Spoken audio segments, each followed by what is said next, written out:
thick and sweet with the perfume of honeysuckle and the underlying tang of pine, hung heavy over the small southern community.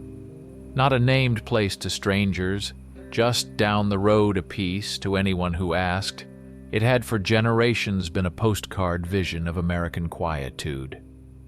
Sun-dappled lanes wound past neat white-painted houses, their porches lined with rocking chairs, the sort of place where kids still rode their bikes till dusk, without a parent glancing twice.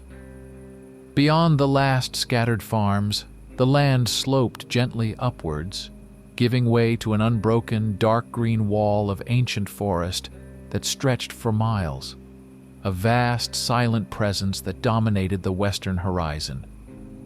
It was beautiful, yes, but there was always something in that beauty, something unsaid, a tremor just beneath the surface of the ordinary. People did not talk about it much, but they lived it. Hunters, keen-eyed men who knew every game trail and deer stand, ventured only so far before an invisible line pulled them back. Fishermen casting lines in the creek that carved a winding path from the forest's heart never dared to follow it too deep upstream. Children, taught by their grandparents and great-grandparents, learned early the specific ways they did not go, the paths they left untrodden. It was not a fear that made you cross to the other side of the street. It was a deeply ingrained respect, a careful deference to something ancient and powerful that had always been there, just beyond the edge of their manicured lawns and their well-tended fields. This was the quiet agreement, the unspoken covenant, older than any living soul in the valley.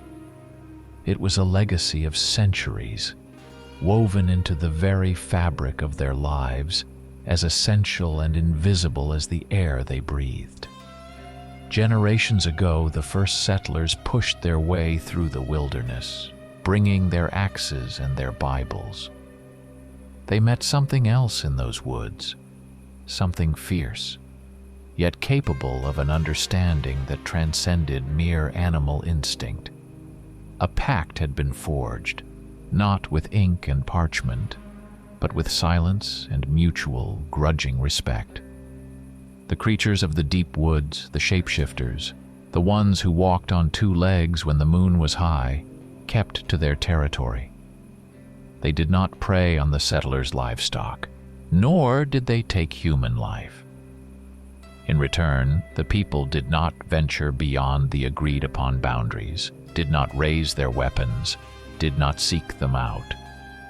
It was a fragile peace, maintained not by law enforcement but by a deep-seated apprehension that also manifested as superstition, a common thread that stitched itself into the community's strange customs and their wordless glances towards the towering tree line. Sheriff Daniel Reed was a new man in town, barely a year into the job.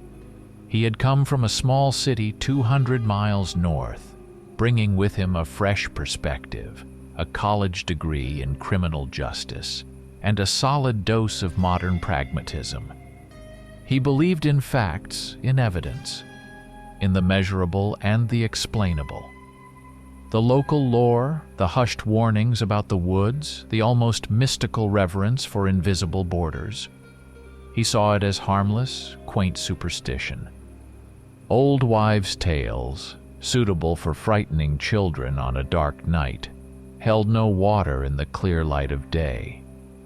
He nodded patiently when an old farmer warned him about a certain trail, but inside he just shook his head, a faint smile playing on his lips. He was here to bring order, logic, and sensible law enforcement to a place that, in his estimation, ran on a mix of tradition and folksy myth. His routine patrols were a testament to this agreement, though he did not realize it. He drove his cruiser along the lonely county roads that skirted the woods, the gravel crunching under the tires, the dust rising in a pale cloud behind him. he noted the occasional oddity. Strange animal tracks near the edges of Farmer Henderson's property, too big for a fox, too clumsy for a deer, but nothing to cause alarm. Or the profound, almost unnatural silence of the forest at night, a silence that was not merely the absence of sound, but an active, waiting quiet that pressed in on him, a heavy blanket under the vast, star-peppered sky. The townsfolk went about their lives, tending their crops, raising their families, but Daniel could not help but notice the way so many eyes drifted almost involuntarily to the dark line of trees, as if constantly anticipating something, some subtle shift in the ancient guard. They lived under an invisible eye, and they knew it. Then came the last truly peaceful night, though no one recognized it as such at the time. A stifling midsummer evening, the air thick and muggy, promising a thunderstorm that never quite broke. An unusual stillness had fallen over the community, the kind that made ears ache for the sound of crickets or the distant bark of a dog. Instead, there was only a heavy quiet, punctuated by the oppressive heat. A thick, milky fog, smelling faintly of damp earth and decaying leaves, rolled in from the lowlands just before midnight, clinging to the fields and roads, reducing visibility to a mere few yards. Farmer Henderson, a man whose family had worked this land for 5 generations, was up late, checking on a newborn calf. As he walked back to his farmhouse, the fog swirling around his knees, he heard it. A howl, not a wolf. He knew the sound of wolves, a lonesome, mournful cry that carried for miles. This was deeper, more guttural, a sound that came from the very roots of the earth, echoing with an unnatural, chilling resonance that made the fine hairs on his arms stand on end. It was impossibly far, yet also disturbingly close, vibrating in his bones. He shivered, shook his head, and mumbled something about the heat playing tricks on him. But the unsettling feeling, like a cold stone in his gut, refused to dissipate. He locked his doors twice that night. The dawn, when it eventually broke, was a pale, sickly yellow, filtering through the lingering tendrils of fog. And with it came tragedy, blossoming like a dark flower on the Henderson farm. Evelyn Henderson, a woman who usually hummed gospel hymns while making coffee, was the first to find it. She had gone out to the barn to milk the cows, a routine she had followed for 40 years. What she saw there stripped the hymns from her throat and stole the color from her face. The barn, usually a place of warm, comforting animal smells and gentle lowing, was a charnel house. 2 of her prized dairy cows lay mangled, their bodies torn open with a ferocity that defied belief. Blood, dark and glistening, coated the rough-hewn wooden walls in grotesque patterns, splattered across the hay-strewn floor. Chunks of flesh, still steaming in the cool morning air, were ripped clean from bone, strewn like offerings. The wooden stalls were splintered, gouged with deep furrows that looked like they had been made by something with claws stronger than any animal she had ever known. This was not just an animal attack. This was something else. A ritualistic savagery, a message delivered in blood and torn meat, a brutal punctuation mark at the end of their long, quiet peace. Her scream, when it finally tore from her lungs, brought the whole farm running, and then the neighbors, and finally, Sheriff Daniel Reed. He arrived quickly, the siren a brief, mournful wail in the heavy air, already feeling the oppressive weight of the morning. His professional eye, trained to see patterns and evidence, immediately registered the unnatural cruelty of the scene. The sheer overkill, the way the animals had been not just killed, but utterly destroyed, was deeply unsettling. He pushed past the horrified faces of the onlookers, his gaze sweeping over the carnage, his mind already cataloging, processing. Then he saw them. Tracks. Leading from the barn, across the dew-laden pasture, straight towards the dark, silent wall of trees. They were impossibly large, unlike any hoof or paw print he had ever studied, deeply impressed into the soft earth. And, most importantly, they crossed the invisible boundary that everyone knew, everyone respected, the line that had gone unbroken for generations. Daniel, his breath catching in his throat, registered the chill of something far older and more terrible than simple crime. He looked at the gaping maw of the forest, then back at the shattered innocence of the farm, and he spoke the words that everyone present had felt in their bones, words that scraped against the quiet peace of the morning like shattered glass. "The Pact," he said, his voice flat, hollow. "It's broken." The Henderson barn, now a crime scene, smelled of blood and fear, a stench that clung to the air and seeped into the very wood of the structure. Daniel worked methodically, his usual scientific detachment warring with a growing sense of disquiet. He was a man who believed in facts, in the tangible. But the evidence before him started to make a mockery of his rational world. The deep gouges on the wooden support beams were unlike anything he had ever seen. They were too wide, too powerful, clearly made by a giant blunt instrument with 5 razor-sharp claws dragged across them. And the cows, poor beasts, lay with their limbs twisted at impossible angles, their hooves, still attached to splintered bone, ripped away from their bodies with shocking force. What kind of predator did this? Bears mauled, wolves tore, but this was an act of concentrated, almost intelligent brutality. It was not just hungry, it was malicious. The tracks, too, were a profound mystery.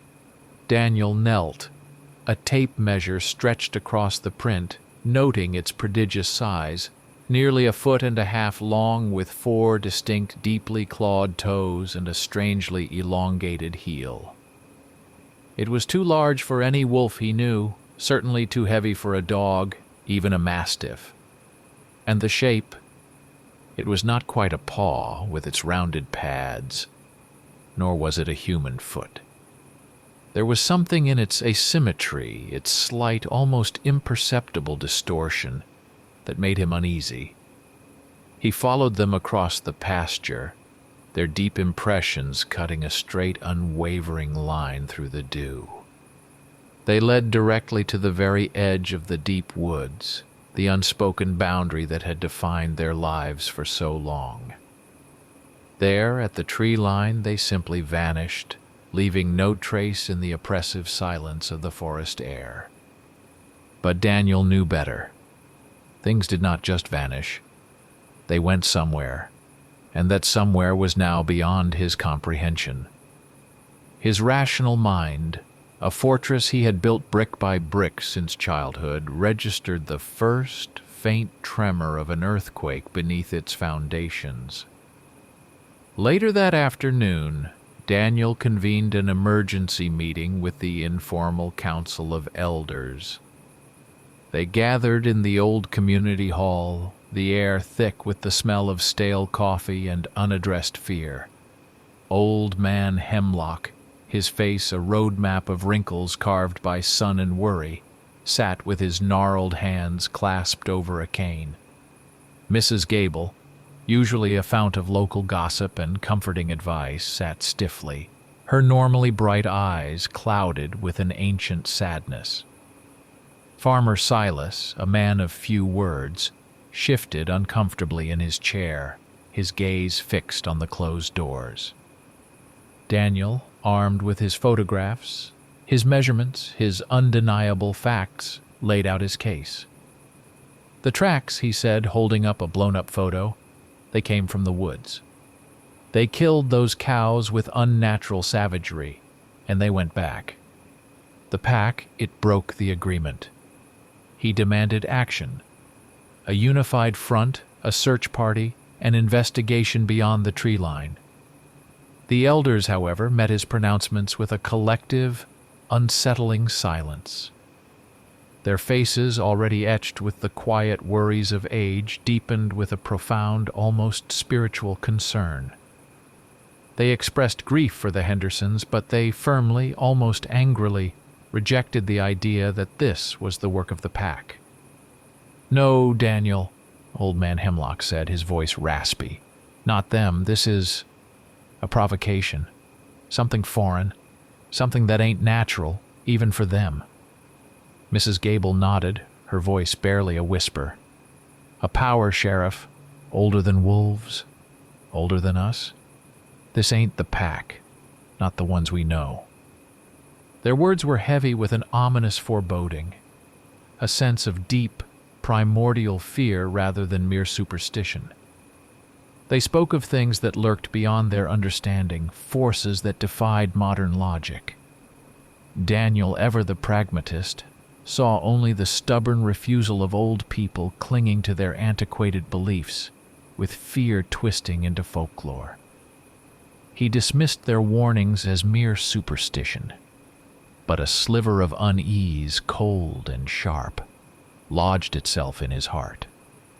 News of the attack spread through the small community like wildfire, fueled by gossip and the grim, undeniable evidence on the Henderson farm. The town, once a picture of tranquil unity, quickly fractured into two camps, their division as stark as the line between forest and field. On one side stood the proponents of immediate vengeance, a vocal faction led by Jesse Henderson, the farmer's hot-headed younger son, and his friends. Their faces were grim, their voices loud, demanding retribution. "We go in there," Jesse declared, his jaw set. "We hunt 'em down. They broke the pact, now we break 'em." They spoke of rifles and torches, of taking back what was theirs.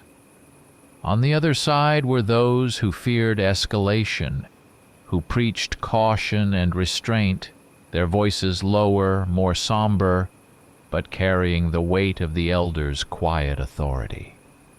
They spoke of unknown consequences, of stirring up forces best left undisturbed. Tension crackled in the air, a palpable static electricity that threatened to erupt into something ugly. Daniel found himself caught in the suffocating vice of his own internal conflict.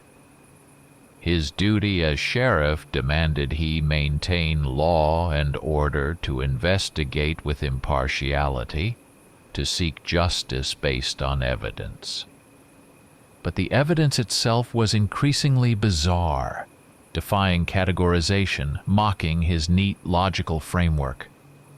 The strange tracks, the unnatural brutality, the elders' cryptic warnings, they chipped away at his composure, replacing his initial skepticism with a cold, insistent anxiety.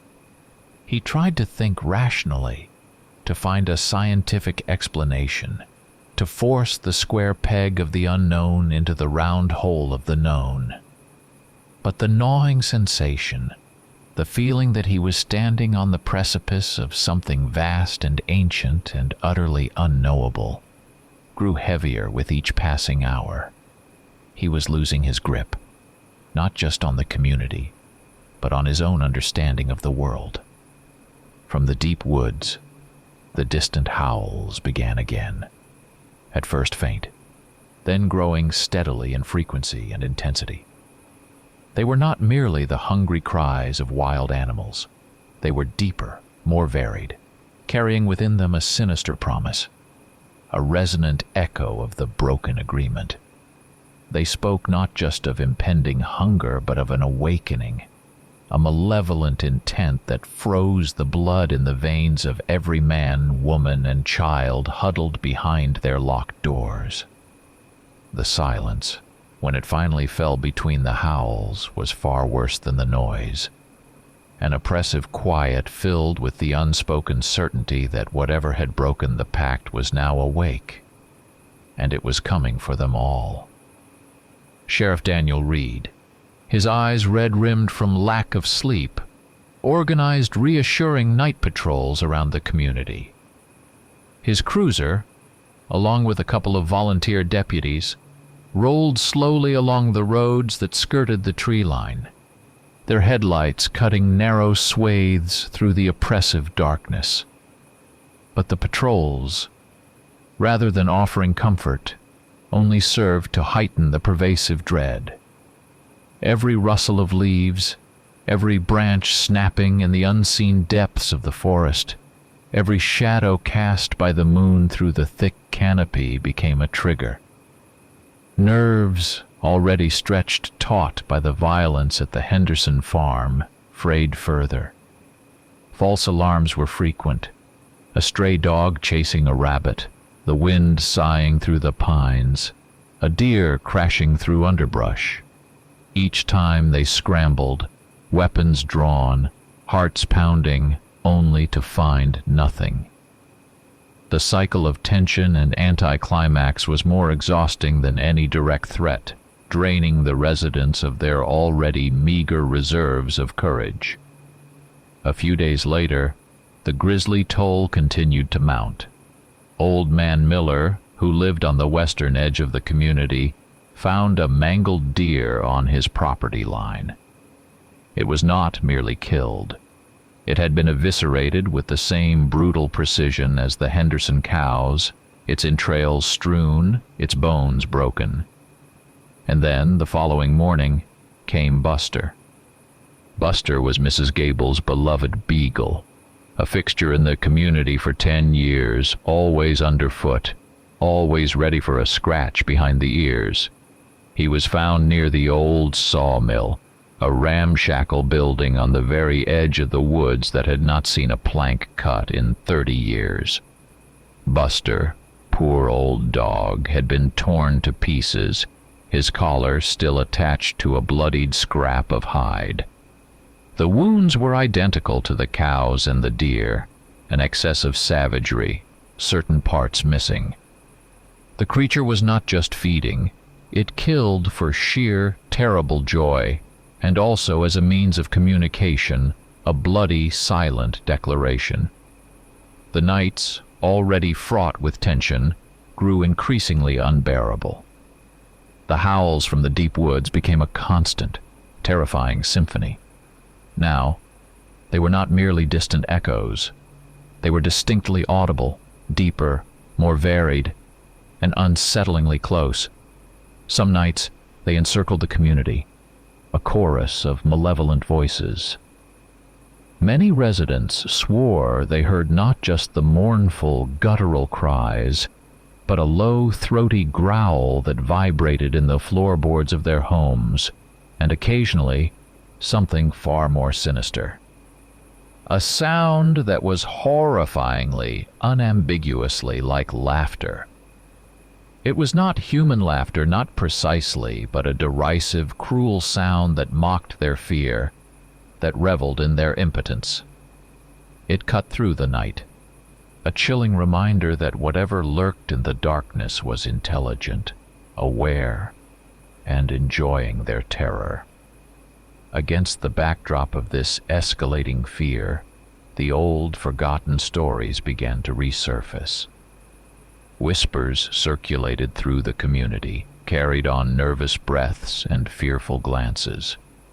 Tales of forest spirits, not the benevolent kind, but dark, twisted things. Of beast-men, not merely the shapeshifters of the ancient Pact, but werewolves that are not quite wolves. Something more corrupted, more ancient. Old women, their faces pale in the candlelight, clutched their rosaries and spoke of tainted creatures, of black magic that had woven itself into the fabric of the woods. These were the stories that their grandmothers had used to scare them into staying close to home. Now no longer mere folklore, but terrifyingly immediate predictions, seeding a panic that was both rational and deeply irrationally primal. Daniel, despite the gnawing exhaustion that clung to him like a shroud, found himself becoming increasingly obsessed with the investigation. He spent his nights poring over his evidence, his kitchen table covered with photographs of the mangled carcasses, samples of strange, coarse hair collected from the scenes, detailed sketches of the incomprehensible tracks. He photographed every wound, every splintered bone, every disturbed patch of earth. What he saw, what he meticulously documented, confounded him. He distinctly recognized two types of tracks. The familiar, though still unnerving, prints of large wolves, belonging to the pack which still held to some semblance of their wild nature. And then there were those tracks, the enormous bipedal ones, the ones that led to the savage, ritualistic kills, the ones that were too heavy, too large, too alien to belong to any earthly creature. It was not just one predator out there, it was two, and one of them was unlike anything he had ever known. Jesse Henderson, his face still pale with grief and rage over his family's losses, had reached his breaking point. He was a young man, quick to anger, and the community's fear fed his fury. He rallied a group of men, some friends, some neighbors, all equally desperate for action, arming them with hunting rifles, knives, and axes. "The sheriff ain't doing nothing," he roared in front of the general store, his voice hoarse. "He's just taking pictures and talking to old women. They broke the pact. They killed Buster. They're coming for us. We ain't waiting. We go in there and we kill 'em all." He openly challenged Daniel's authority, accusing him of inaction, of cowardice. Jesse did not want investigation. He wanted vengeance, raw and immediate. The town, poised on the edge of chaos, teetered further towards the abyss. And then, fueled by a dangerous cocktail of bravado, fear, and the reckless impulsiveness of youth, three teenagers made a fateful, terrible decision. Liam, a gangly 16-year-old with a chip on his shoulder, Chloe, his girlfriend, a year younger with an adventurous streak, and Finn, Liam's best friend, a quiet boy who often trailed along seeking acceptance. They had heard the whispers, seen the fear in their parents' eyes, felt the rising panic in the community. They were tired of being scared. They decided they would prove their courage, that the stories were just stories. Late one afternoon, under the pretense of a fishing trip, they ignored every warning, every ancient tale, every unspoken rule. They slipped past the last farmhouses and pushed deep into the forbidding tree line, crossing the invisible boundary that had held for centuries. They went looking for answers, for adventure, for proof. They found something far, far worse than anything they had imagined. The forest, a silent, dark maw, swallowed them whole. The decision by Liam, Chloe, and Finn was not born of a single sudden impulse, but rather a slow, insidious poisoning of youthful minds. It had been building for days, fueled by hushed conversations in the back of the diner, by nervous, bravado-laced laughter behind the school, by the unshakable feeling of impotence that gripped their small community. They had spoken of it in whispers, their words punctuated by the jittery excitement of forbidden thoughts. When they finally stood at the edge of the woods, the late afternoon sun casting long skeletal shadows of the trees, a cold apprehension tightened its grip on them. Chloe's hand trembled as Liam gripped it. And Finn, usually so stoic, kept his eyes fixed on the impenetrable darkness of the undergrowth, swallowing hard. The trees rose higher here, their branches weaving a dense, suffocating ceiling. The air grew colder, heavier, smelling of damp earth and something else, something vaguely unpleasant. They pushed past the first row of pines, the forest floor spongy with centuries of fallen needles, and a cold certainty settled over them. The woods did not welcome them. This was not their place. What happened next was not something any of them would ever describe in full, not even to themselves. It unfolded in the suffocating blackness of the deep woods, under a moonless sky, far beyond the reach of human help. Only the barest, most chilling fragments ever surfaced from the shattered minds of Chloe and Finn. A sudden, jarring crunch of branches, impossibly loud in the oppressive silence.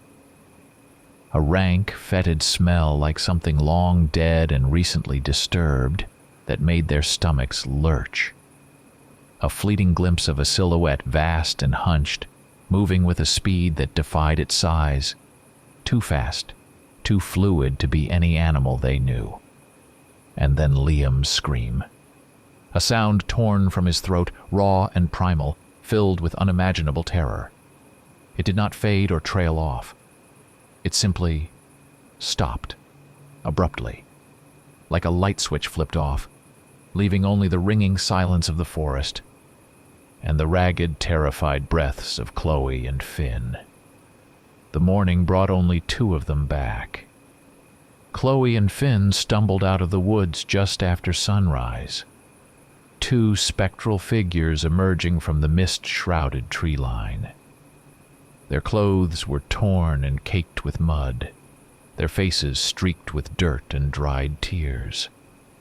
Their eyes, wide and unseeing, held a terror that no amount of sleep or warmth could ever erase. They could not speak coherently, their minds shattered by the unspeakable horror they had witnessed. They babbled, their voices thin and reedy, about something big, dark eyes that burned like coals, about a pervasive, gut-wrenching smell of rot and raw meat. And always, hauntingly, Liam. Liam. The rest of the sentence was lost in choked sobs and tremors that racked their entire bodies. They were broken, living testaments to the nightmare. The disappearance of a teenager and the horrifying state of the two who returned was the final, devastating straw. Panic, raw and unreasoning, swept through the small community like a brush fire. It was not just livestock now, or an old dog. This was personal. This was their children, their future, being swallowed by the malevolence that watched them from the deep woods. Parents clutched their children close, refusing to let them out of their sight. Doors that had once stood open in a gesture of neighborly trust were now bolted and barred, every window shuttered against the encroaching darkness. The idyllic facade of their community crumbled under the weight of an ancient, pervasive dread. The unspoken agreement was not just broken, it was shattered and its shards cut deep. Jesse Henderson, his heart aflame with a new savage grief for his lost friend and an even deeper, more dangerous fury, wasted no time. He was no longer just a hot-headed young man, he was a leader, charismatic in his grief and his call for vengeance. He rallied his hunting party once more, but this time there was no hesitation. He armed them with every rifle, shotgun, hunting knife, and splitting axe they could lay their hands on. His voice, hoarse with emotion, rang through the town square like a battle cry. "They took Liam," he roared. "They took our neighbors' cows. They broke the damn pact. Now we break them. We go into those woods and we don't come out till every damn one of 'em is dead." Daniel's control, already tenuous, snapped entirely. The tide of fear and vengeance was too strong to hold back. Sheriff Daniel Reed stood by, watching the armed men gather, his heart a cold knot of despair. He tried desperately to stop Jesse and his increasingly agitated mob. He pleaded with them, his voice hoarse with urgency, warning them of the dire consequences of an unorganized, reckless invasion into the unknown.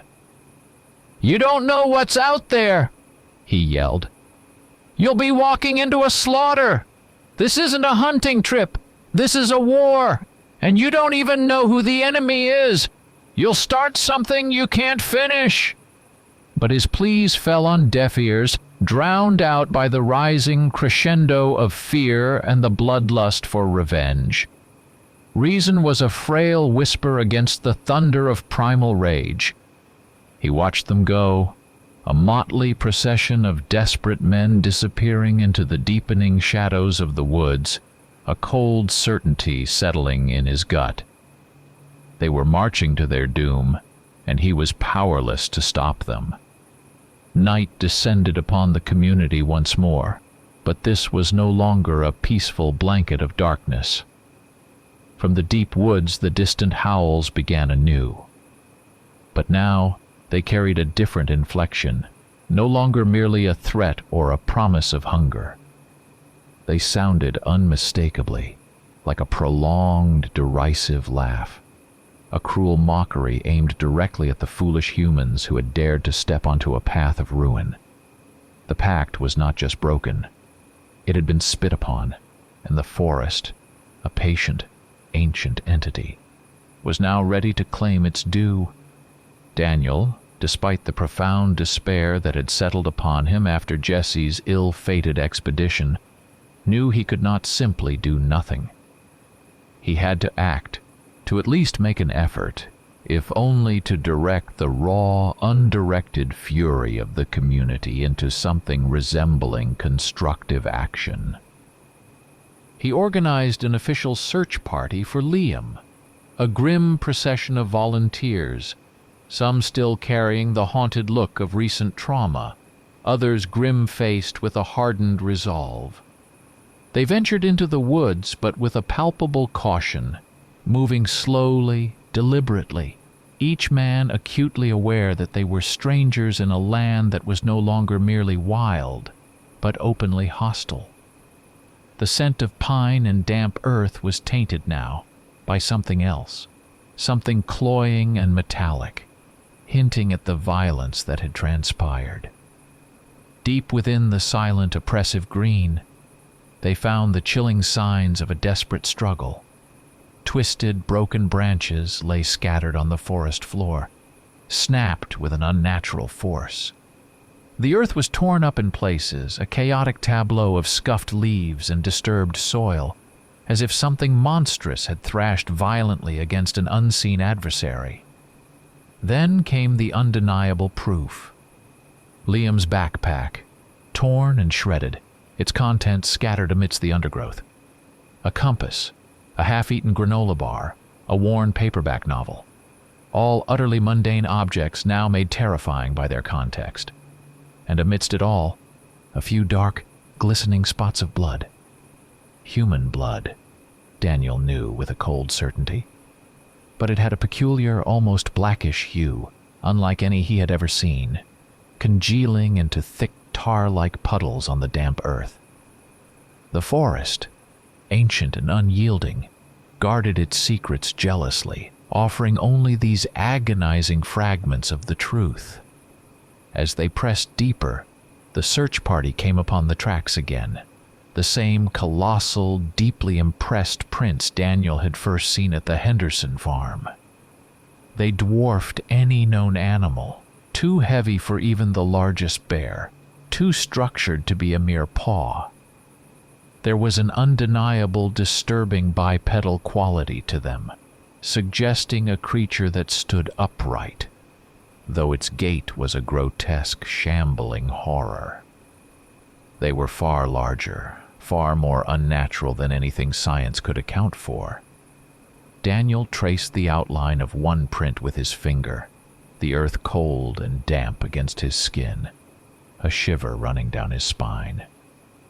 These tracks spoke not of an animal, but of something far more ancient, far more monstrous, a colossal entity from a nightmare. Daniel knew he had to try again with Chloe and Finn. He found them huddled in Chloe's living room, curtains drawn, the air stale with fear.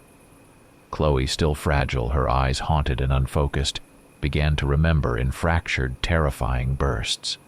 "The eyes," she whispered, her voice barely audible. "Dark, but they burned. Like coals, Sheriff, like fire." Her hands trembled as she clutched a mug of cold tea.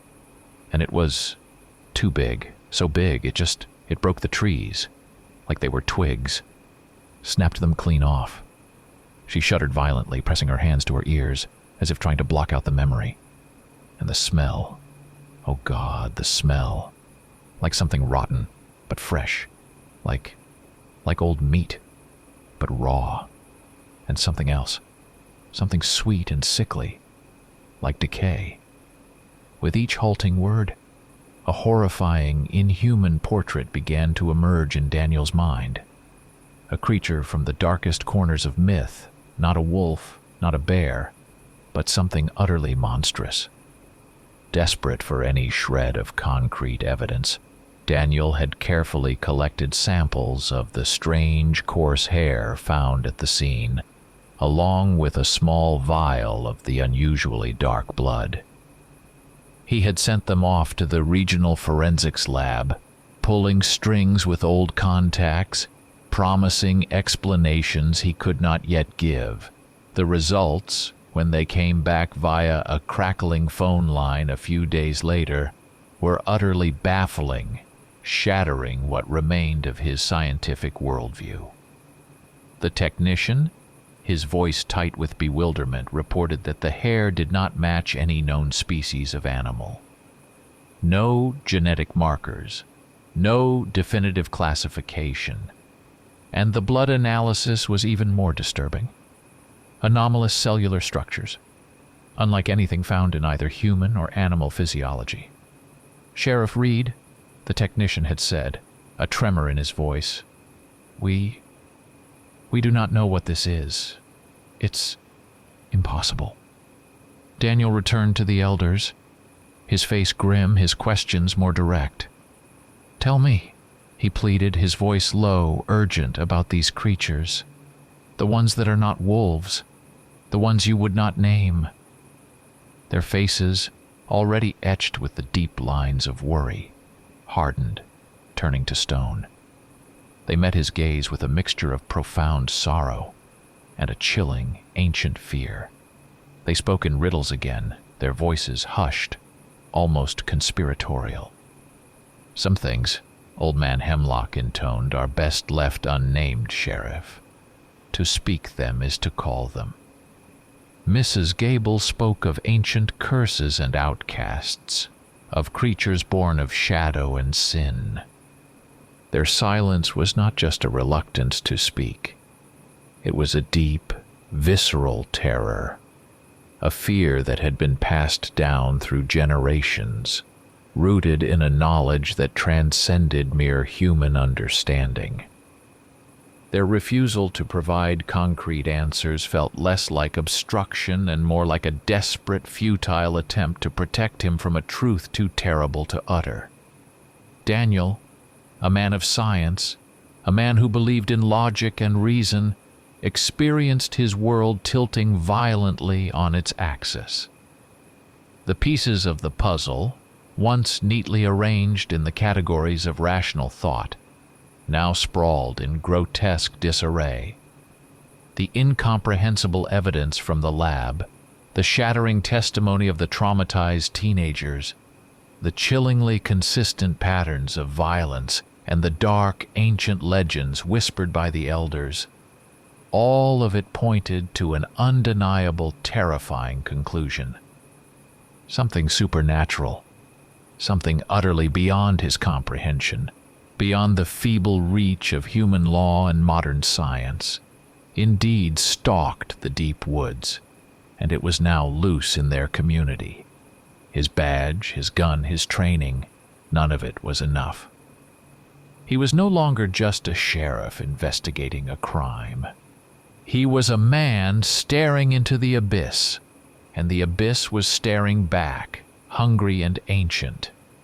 While Daniel grappled with the increasingly bizarre and terrifying evidence, the situation in the community continued its grim descent. The attacks grew bolder, closer, more frequent. Farmers reported disappearing sheep, not just one or two, but whole flocks vanished overnight, leaving only disturbed earth and a lingering metallic scent of blood. On the outskirts of town, more domestic animals were found, torn and brutalized with the same chilling ferocity as the Henderson cows and Buster. A prize hog, a beloved barn cat, a neighbor's goat, each discovery fueling the pervasive dread that now clung to every street, every home. Fear, once a distant whisper, became an all-encompassing, suffocating blanket that pressed down on every resident, squeezing the last vestiges of hope and peace from their lives. Daniel, driven by a desperate need for answers, began spending sleepless nights in the dusty archives of the community's small public library. He pored over brittle, yellowed newspapers, faded local histories, and obscure genealogical records. He delved into the forgotten corners of regional folklore, scanning old diaries and settlers' logs. And there, amidst the dry prose of early land deeds and long-forgotten town council minutes, he found them. Cryptic, unsettling mentions of people-beasts that haunted the deep woods, tales of a forest devil with burning eyes, of a crooked creature that preyed upon isolated homesteads many generations ago. These accounts, once dismissed as mere campfire stories, now read like chilling prophecies, their archaic language lending them an even greater sense of malevolent truth. The story spoke of a time before the Pact, a time of fear and blood, a time that had seemingly returned with a vengeance. A pattern, subtle but horrifying, began to emerge from the carnage. Daniel, tracing the locations of each attack on a topographical map of the region, saw two distinct types of incidents. Some of the killings, primarily the livestock disappearances, were cleaner, almost methodical. Minimal evidence and precise kills characterized these attacks, indicating a cunning, intelligent predator. The Pack, still operating under some vestige of their old code, even trying to contain the damage. But then there were the others. The Henderson cows, Buster, the deer, and the gruesome trail of Liam's disappearance. These were marked by an excessive, almost gleeful brutality, leaving behind those enormous, unmistakably non-human tracks and a signature of chaotic, unrestrained violence. Daniel's mind, battered by the impossible, began to grasp a terrifying, uncomfortable truth. There were not just two sides in this conflict. There were two forces at work in the woods, and one of them was something far more monstrous than the other. One night, during a solo patrol, his cruiser idling quietly on a secluded gravel road that hugged the forest's edge, Daniel saw it. A fleeting glimpse, a shadow amidst shadows, but it was enough to sear itself into his memory. A huge hunched silhouette, impossibly tall, moving with an unearthly speed, a gliding motion that defied its massive size. It darted between the ancient oaks and towering pines, its form grotesque and distorted, not quite animal, not quite human. He slammed on the brakes, the tires squealing on the loose gravel, his heart hammering against his ribs. He grabbed his flashlight. its beam a meager yellow pencil against the impenetrable blackness, and shone it into the trees. Nothing. Only the whispering wind and the heavy, pregnant silence. His rational mind screamed for an explanation. A trick of the light, an overactive imagination, a bear. But his gut, a cold, hard knot of primal fear, knew the truth. He had seen it. He had seen the warped thing. He also noticed the elders. Old Man Hemlock, Mrs. Gable, Farmer Silas. They held secret, tense meetings, not in the community hall, but in hushed whispers on shaded porches behind closed doors. Their faces, whenever Daniel caught a glimpse, were etched with a profound despair, a weary resignation, and bordered on utter hopelessness. Their furtive glances, their hurried conversations that ceased abruptly when he approached, spoke volumes. They were not just old folks clinging to superstitions. They were guardians of a truth too heavy for mortal men to bear, and their silence was less about protection and more about fear of unleashing something even worse. Meanwhile, Jesse and his hastily assembled hunting party became increasingly desperate and reckless. Their initial bravado had curdled into a bitter, frustrated rage.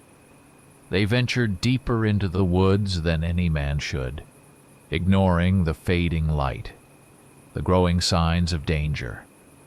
But they found no clear trail, no distinct enemy. Only more mangled animal carcasses, the same mysterious tracks, always the same, and a growing number of false leads that brought them back to square one, exhausted and terrified. Their frustration was a live wire, sparking with a blind fury, ready to lash out at anything, any perceived enemy, any barrier to their vengeance. They were on the verge of splintering, their unity dissolving into desperate individual acts of suicidal bravery. The atmosphere in the community, already thick with dread, grew heavier still, a palpable pressure in the humid air.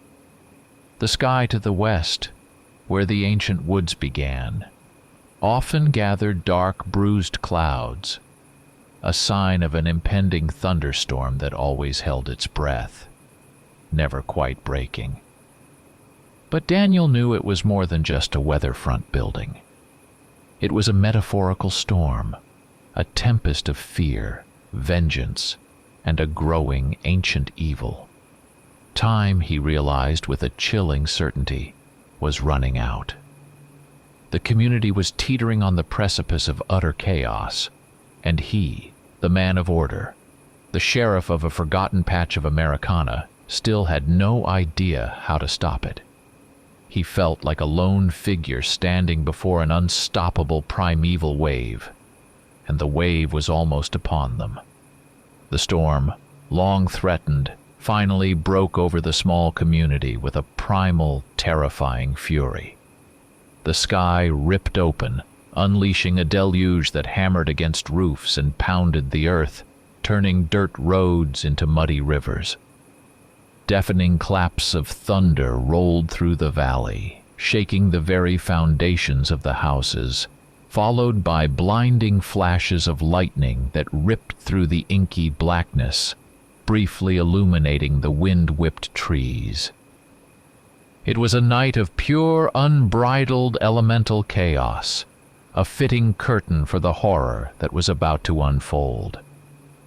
And under the cover of this natural violence, in a remote, isolated corner of the community where the last farms gave way to the encroaching wilderness, an unnatural silence descended, a profound, eerie quiet that precedes the most unspeakable of nightmares. Then, the silence shattered. The creature, emboldened by the storm's raw power, by the cover of the screaming wind and the crashing rain, attacked a lonely farm at the edge of the county line. The sounds carried over the storm's roar, terrifyingly clear for those few miles that separated them from the quiet center of the community. The splintering crash of wooden boards, impossibly loud. The piercing, high-pitched scream of a woman, abruptly cut short, as if a hand had clamped over her mouth, or something far worse had silenced her forever. A deep, guttural growl, not like a wolf, but something much, much older, much more monstrous, a sound that crawled from the deepest, darkest pits of the earth, chilling the blood in anyone who heard it. The fear, for so long an abstract concept, a creeping dread, was now tangible, physical, a living thing clawing at their very doors. Sheriff Daniel Reed, jolted awake by the insistent, frantic ringing of his landline, heard the terrified, broken voice on the other end. "It's here! God help us, Sheriff, it's here!" The call was from Old Man Miller, his voice barely audible above the storm, before the line went dead. Daniel did not hesitate. He grabbed his duty belt, his shotgun, and raced into the storm, his cruiser's lights cutting through the sheets of rain like frantic, desperate beacons. He sped down the treacherous, water-logged roads, his heart a cold, hard knot in his chest, praying he was not too late. What he found when he arrived at the isolated farm. The splintered barn, its roof ripped away like a child's toy. The front porch railing torn from its moorings, lying askew in the muddy yard. And most horrifically, the scattered, grotesque human remains surpassed even his darkest imaginings. This was not merely an attack. It was an act of utter, annihilating fury. He arrived just in time to witness the creature tearing into another outbuilding, its colossal, distorted form briefly illuminated by a flash of lightning. It was a crude mass of twisted muscle, covered in sparse, coarse, dark hair that writhed on its body like shadows. Its mouth, a gaping, cavernous maw, was horribly contorted, lined with jagged, crooked fangs that were too long, too sharp to fit. Its limbs, disproportionately long and ending in enormous clawed hands and feet, were almost human-like in their structure, but grotesquely exaggerated, jointed at impossible angles. And its eyes, Daniel would carry the memory of those eyes to his grave, burned with an insane primordial malice, a deep, ancient hatred that scorched the very air around them. This was no mere werewolf of legend, no man transformed by the moon. This was a monster, a true abomination, forged in the darkest corners of some forgotten hell, a thing created for one purpose only, to kill. Daniel, his training momentarily forgotten in the face of such impossible horror, raised his shotgun and opened fire. The heavy slugs, meant for deer and bear, struck the creature with sickening thuds, but only enraged it further. It roared, a sound that tore through the storm and turned its burning gaze on him. Several other residents, roused by the cacophony and simply caught in the wrong place at the wrong time, stumbled out of their homes. They were met with the monster's terrible wrath. One by one, they fell under its monstrous blows, their screams swallowed by the storm, their lives snuffed out in an instant.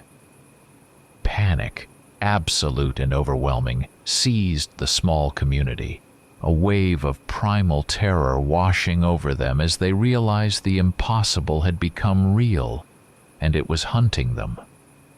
In that critical moment, just as Daniel found himself cornered, his shotgun empty, the creature lunging towards him, something extraordinary, something utterly unexpected happened.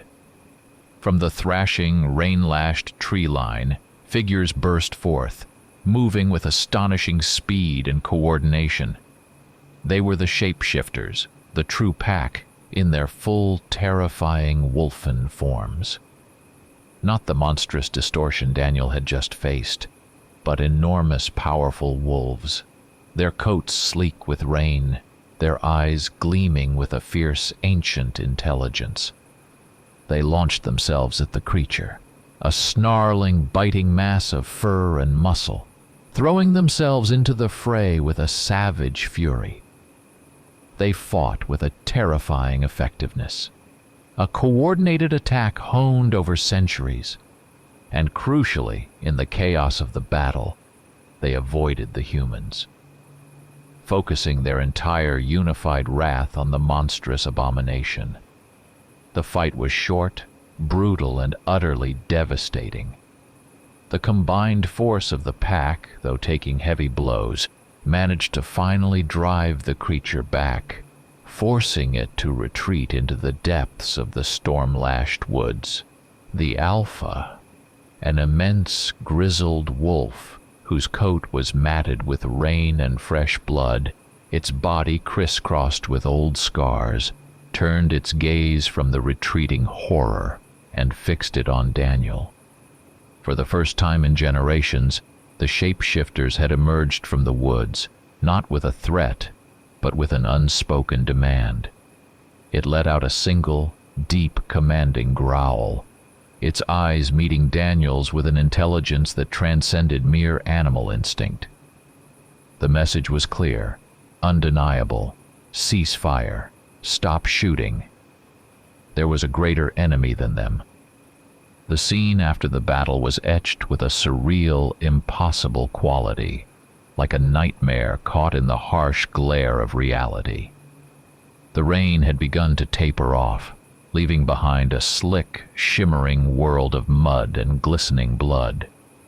Humans stood frozen, their rifles still smoking faintly, their faces pale with shock and incomprehension. Across the ravaged yard, several members of the pack lay still, wounded or dead, their fur matted, their bodies twisted in the mud. The air reeked of wet earth, gunpowder, and the cloying, metallic scent of fresh blood.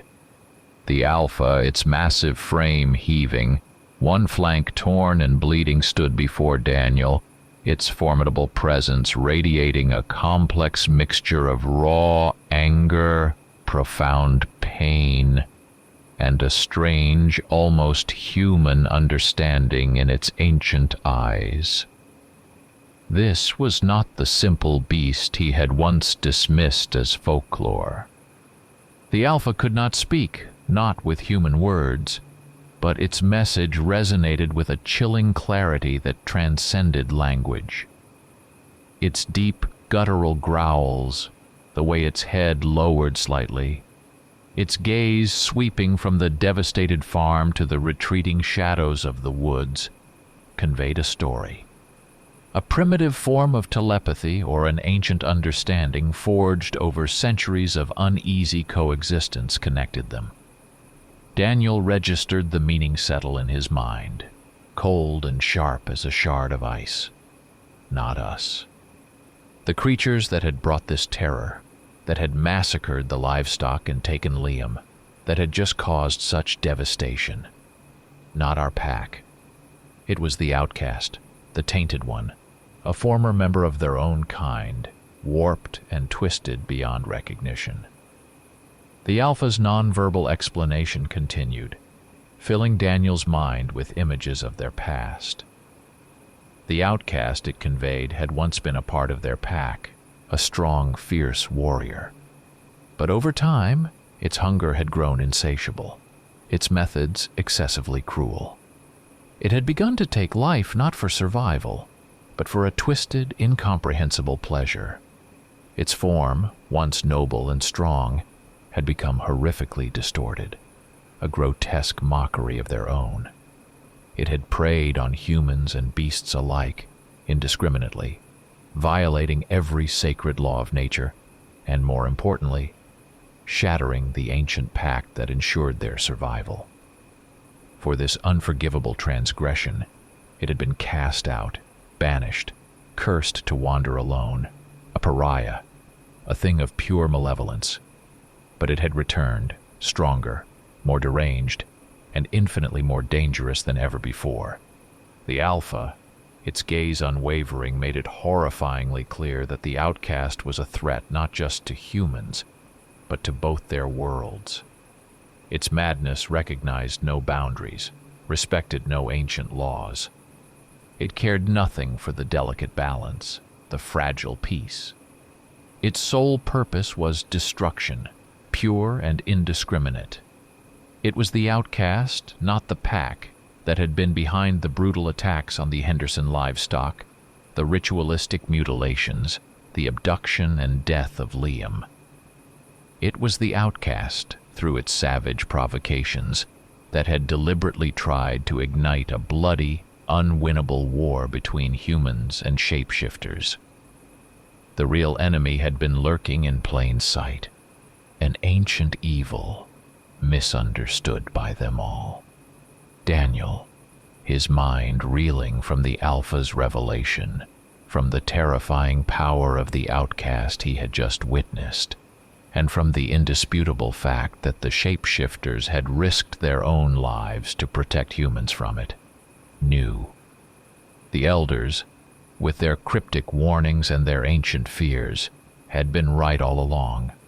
The Pact had indeed been broken, but not by the wolves, not by the true Pack. It had been broken by an ancient, corrupted evil, a force of pure chaos.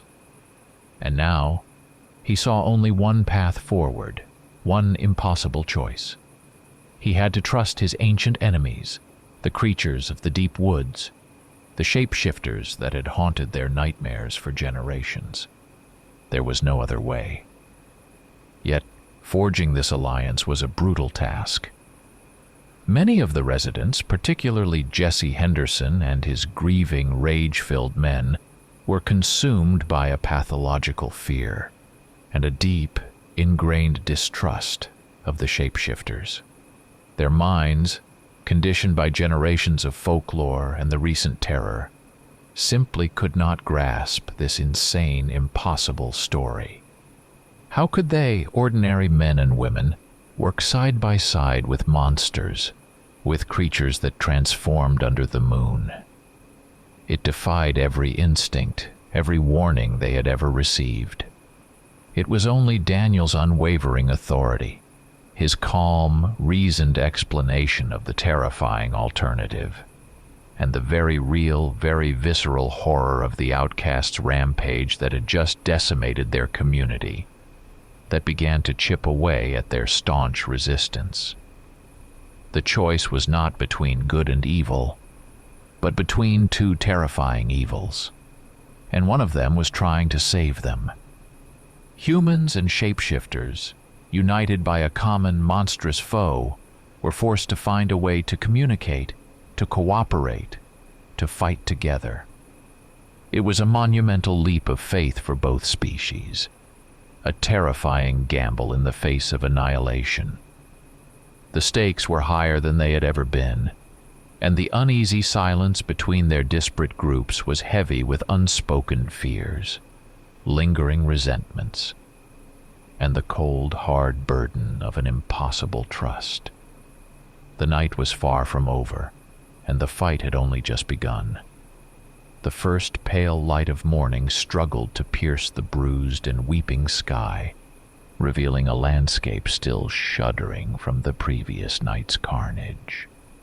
The air hung thick with the metallic tang of blood, the acrid scent of gunpowder, and the wet, earthy smell of rain-soaked pine. The community surveyed its wounds, both physical and psychological.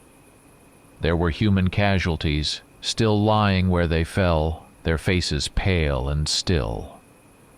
And across the ravaged fields, several of the shapeshifters, the true Pack, lay dead or grievously wounded, their magnificent forms tragically still. A profound weariness, a deep, pervasive horror, settled upon the survivors. Everyone felt the crushing weight of their losses, and the dawning, terrifying realization of how close they had come to utter annihilation. Daniel, exhaustion a heavy cloak on his shoulders, knew he had to bridge the impossible gap between their species. He approached the Alpha, who stood sentinel over its fallen comrades, its eyes a molten gold, radiating a silent, profound grief. The first attempts at communication were fraught with tension, a slow, painstaking process of gestures, guttural sounds, and an almost intuitive understanding. Daniel drew crude maps in the mud with a stick, pointing to the forest, to the path the outcast had taken. He mimed the creature's monstrous form, its destructive rampage. The Alpha responded with a series of low growls, its head nodding almost imperceptibly, its eyes conveying a clear, non-verbal comprehension. It was like speaking a language forgotten for millennia, a language of instinct and shared terror, a desperate attempt to resurrect an understanding that had long been buried under layers of fear and myth. A strategic council was convened, not in a brightly lit room, but in the subdued, damp calm of the lingering storm, amidst the wounded and the dead. The shapeshifters, despite their primal nature, demonstrated an astonishing, almost uncanny knowledge of the deep woods, of the outcast's habits, its hunting grounds, its weaknesses. Through the Alpha's silent direction, a rough picture emerged. The outcast, warped and infused with a dark, unnatural power, was far stronger, far more resilient than any single shapeshifter, or indeed, any single human. Its hides were thick, its bones dense, its fury inexhaustible. To defeat it required a perfectly coordinated combined effort, an unthinkable alliance of their disparate strengths. Joint preparations began, an awkward, tense choreography of two vastly different species learning to fight as one. Humans, led by Daniel, and, surprisingly, a grim-faced Jesse Henderson, whose raw hunting skills and intimate knowledge of the local terrain became invaluable, began to share their understanding of tactics. They spoke of flanking maneuvers, of setting tripwires and snares, of the sheer devastating force of a well-placed rifle shot.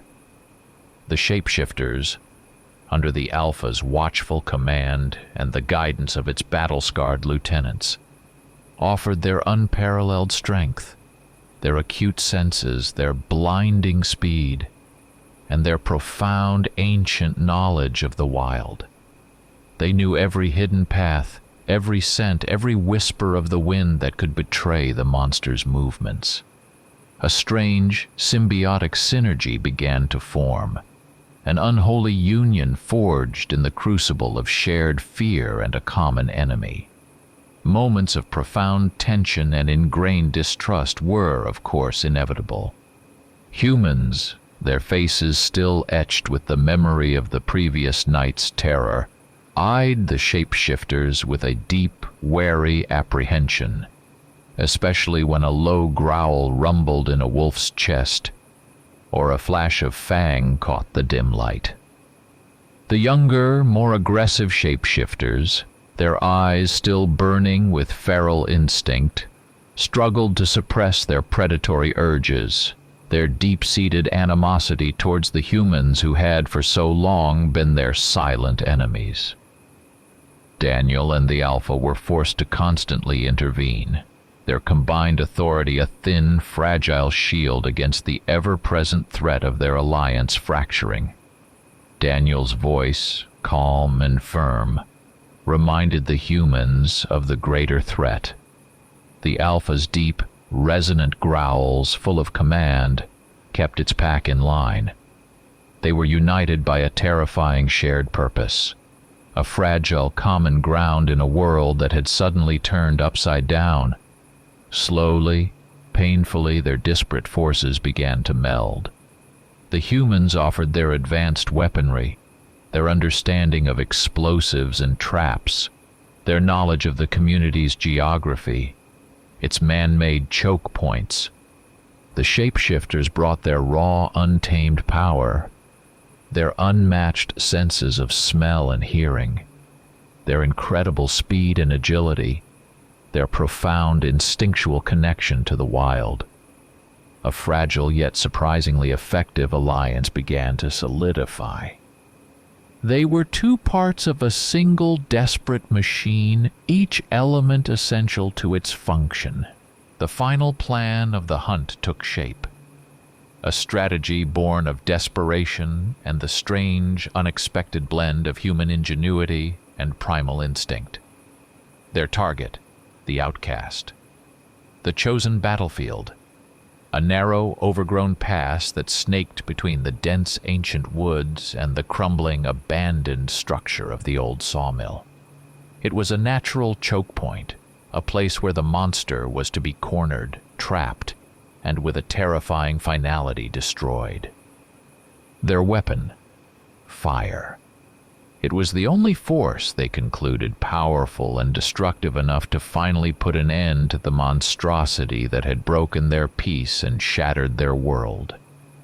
The stage was set, and the grim curtain was about to rise. Under the oppressive shroud of the encroaching night, the mixed band of humans and shapeshifters took their positions. A nervous tension, thick and palpable, hung in the cold, damp air, clinging to every leaf and blade of grass. Silent movements, hushed whispers, the metallic click of a rifle safety. These were the only sounds as they settled into their designated spots. Each heartbeat echoed in the profound silence of the forest, a drumming counterpoint to the anxious whisper of the wind through the pines. Every pair of eyes, human and wolf, fixed on the darkened tree line, waiting for the manifestation of the unspeakable. The air grew colder, heavy with anticipation and the metallic tang of fear. The bait was laid with grim precision. A wounded cow, deliberately hobbled and placed just beyond the forest's edge, its low, piteous moans carrying faintly on the wind.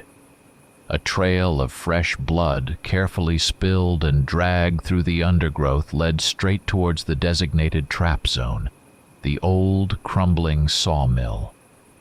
It was a macabre lure, designed to appeal to the outcast's insatiable, depraved hunger, to draw it out from its dark, hidden lair.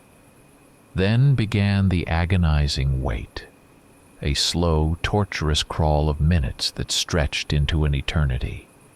Every shadow deepened, every rustle of leaves amplified into a thunderous crash. The world held its breath, waiting for the monster to take the bait. The forest, for a long, terrible stretch of time, remained utterly silent, an unnatural, oppressive quiet that spoke of an unseen presence. Then, the first barely perceptible signs began to manifest. A faint, almost imperceptible crunch of branches, impossibly far away, yet clear in the stillness. A rustle of unseen leaves, a subtle displacement of air that signaled movement. Then closer, a heavy rhythmic thud, thud, thud. The sound of colossal weight, of something immense and powerful, moving with purpose. It was not the fluid grace of a true wolf, nor the lumbering shuffle of a bear.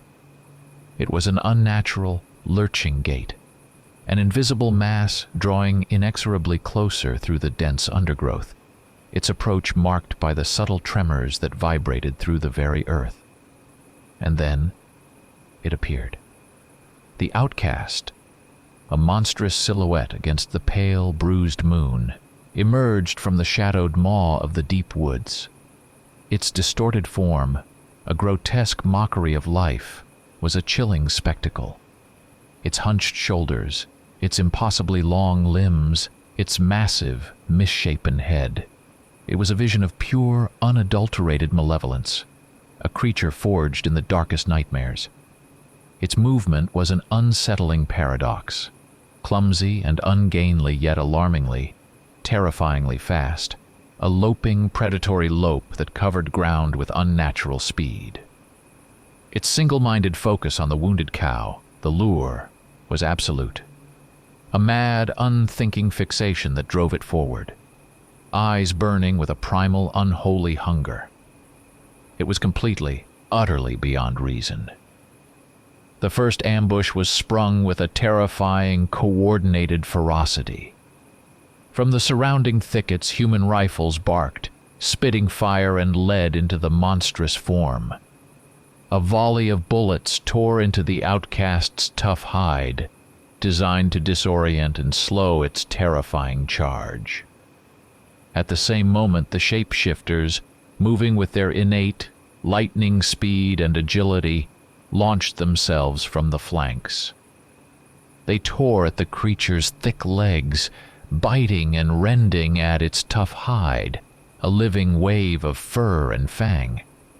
Their attacks were not meant to kill, not yet. They were meant to test its defenses, to distract it, to drive it deeper into the carefully laid trap. The cacophony of gunfire, snarls, and the monstrous roars of the outcast filled the night, a brutal symphony of death. But the creature, a thing of dark magic and unnatural resilience, proved to be incredibly tenacious. The bullets, though tearing flesh and drawing blackish blood, only infuriated it, barely slowing its terrifying momentum. It shrugged off the bites and claw attacks of the shapeshifters with impossible strength, batting them away like bothersome flies. Its roars, now deafening, were sounds of pure, unadulterated hatred and pain, a terrifying expression of its monstrous rage. It lashed out, its enormous clawed limbs scything through the air, striking its attackers with bone-shattering force. This was no mere hunt. This was a desperate primal battle for survival, where every life hung by the thinnest of threads. The first phase of the trap had worked. The outcast, wounded but far from stopped, its body a mess of torn fur and dark, oozing blood, was now enraged, driven by its injuries and its single-minded hunger. It turned and lunged deeper into the woods, precisely towards the old sawmill, its monstrous form crashing through the undergrowth. The combined forces of humans and shapeshifters executed a calculated, controlled retreat, their movements fluid and coordinated, drawing the infuriated beast deeper and deeper into the deadly heart of their meticulously planned trap. The air thrummed with the terrifying certainty that the true battle, the final desperate confrontation, was now inevitable. The outcast, a grotesque engine of rage and pain, crashed through the decaying entrance of the old sawmill with a terrifying, thunderous roar. Rotten wooden beams, weakened by decades of neglect and the recent storm, groaned and splintered under its monstrous weight. Dust and debris, thick with the smell of mold and decay, erupted into the air as the creature tore its way deeper into the dilapidated structure, its massive body a wrecking ball of fury. It was trapped, cornered, and utterly consumed by a destructive madness, its screams of hatred echoing through the cavernous space. Outside, the combined forces of humans and shapeshifters converged, encircling the sawmill with grim, determined faces. The plan, forged in desperation and a fragile alliance, was clear. The old, wooden structure, saturated with dry tinder and years of industrial residue, would become its pyre. Fire, ancient and primordial, was their last, most potent weapon against a creature that shrugged off bullets and brute force. Torches were thrown, accelerants splashed, and within moments the sawmill erupted in a ravenous inferno, hungry flames leaping skyward, devouring the dry wood with a terrifying speed. As the sawmill became a roaring crucible of fire, The outcast, trapped within the inferno, unleashed its unimaginable fury against the very walls that imprisoned it. It clawed, bit, and slammed its colossal body against the burning structure, its roars now a terrifying blend of hatred, agony, and a profound primal despair. Sparks rained down, burning embers flew, and the air filled with the acrid stench of burning wood and singed fur. It was a chaotic, desperate battle fought not just against the creature, but against the ravenous flames. A maelstrom of destruction where both humans and shapeshifters took heavy, heartbreaking losses. In the infernal heart of the battle, acts of raw, spontaneous heroism erupted from both sides, blurring the ancient lines between species. A grizzled human hunter, his face smeared with soot and blood, threw himself in front of a wounded shapeshifter, taking a crushing blow meant for the wolf. A powerful, scarred shapeshifter, its fur alight, roared a defiant challenge, drawing the creature's attention away from a group of trapped humans, taking a vicious swipe that left it grievously wounded. These were not calculated moves. They were desperate, instinctual acts of sacrifice, born of a shared, terrifying struggle for survival. In these harrowing moments, the artificial boundaries of fear and prejudice dissolved, replaced by a raw, undeniable kinship forged in the heart of a common hell. Slowly, agonizingly, the impossible began to happen. The outcast, weakened by its wounds, tormented by the ceaseless attacks, and finally, overwhelmed by the devouring flames, began to falter. Its movements grew sluggish, its roars less powerful, more filled with an agonizing, dying despair. It stumbled, crashed against a burning beam, and with a final, earth-shattering bellow of pure, unfathomable pain and defeat, the monstrous abomination finally collapsed. Its grotesque form, writhing in its final throes, dissolved into a smoking, charred mess of ash and embers, its reign of terror brought to a brutal, fiery end. The screams which had filled the night with such terror faded into a chilling, final silence. As the flames gradually receded, leaving behind a smoldering, hellish glow, the full extent of the devastation became horrifyingly clear. The sawmill was a skeleton of charred beams and blackened earth, a tomb for the monster and a monument to the battle. The air was thick with the suffocating smell of smoke, the sickly sweetness of burnt flesh, and the lingering, almost palpable horror of what had transpired. Scattered across the ruins in the mud and the ash lay the bodies of the fallen, both human and shapeshifter, their lives extinguished in the desperate fight for survival. The creature was dead. The immediate threat, the terrifying, destructive force that had torn their lives apart, was gone. But the victory tasted like ash and bitter grief. It was a Pyrrhic victory, bought at an unthinkable price. Both sides had suffered significant losses, their emotional and physical wounds deep, and were irreparable. The silence that descended upon the battleground was not the peace of triumph, but a heavy, suffocating quiet, filled with the profound, unfillable void of irreplaceable loss. The night was over, but the darkness had only just begun. The first pale, reluctant light of dawn filtered through the lingering smoke and a thin, spectral mist, illuminating the field of carnage. Daniel walked slowly, heavily through the debris, his gaze sweeping over the still forms. He recognized faces, some of them intimately. Farmer Silas, the stout-hearted neighbor who had volunteered.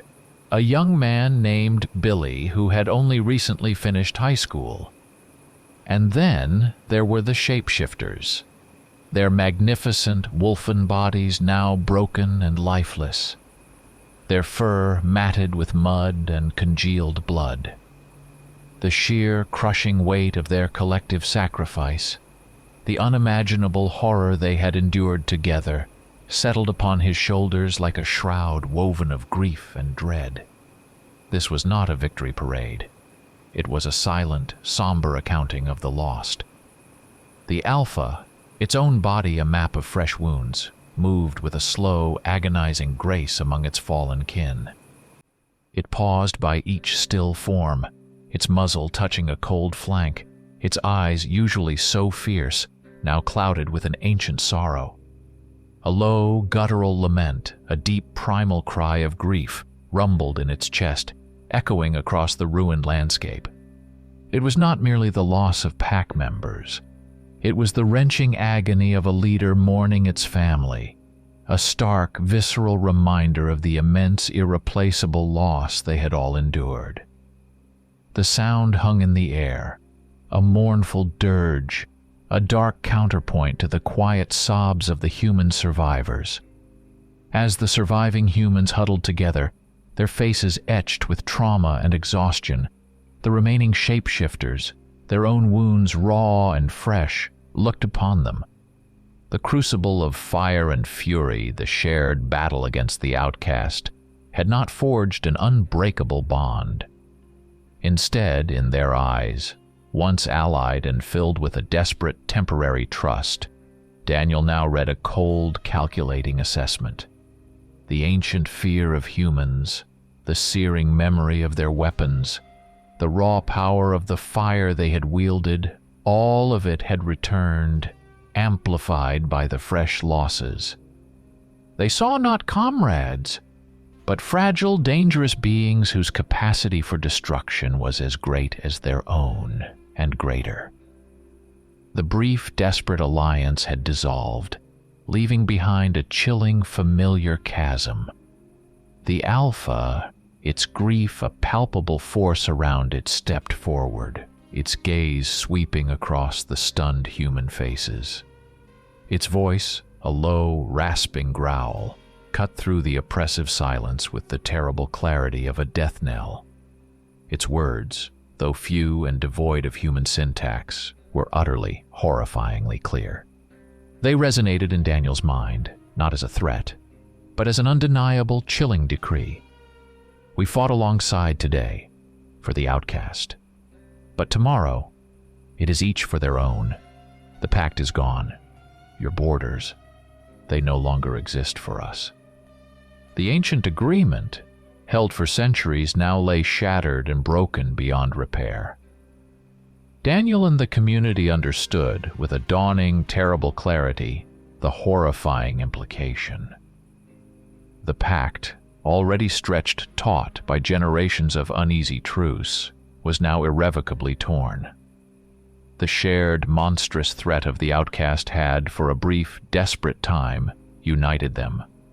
But its destruction had removed the common ground, leaving behind only the raw, ancient animosity and the fresh, gaping wounds of their collective losses.